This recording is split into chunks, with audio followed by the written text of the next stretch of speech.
మనం స్వాధీనం చేసుకోవడం జరిగింది.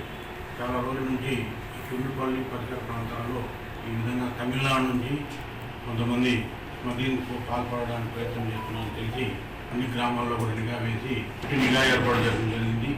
అందులో భాగంగా చుండుపల్లి మండలం రాయవరం గ్రామం కావలిపల్లి అడవి ప్రాంతంలో ఆండి గోవిందన్ అతన్ని అరెస్ట్ చేయడం జరిగింది. ఇంకా చాలామంది తప్పించుకొని పోవడం జరిగింది. అరెస్ట్ చేయడానికి ప్రయత్నం చేస్తున్నారు. ఈ ఆండి గోవిందన్ పైన 4 కేసులు ఆల్రెడీ ఇటువంటి కేసులు ఉన్నాయి.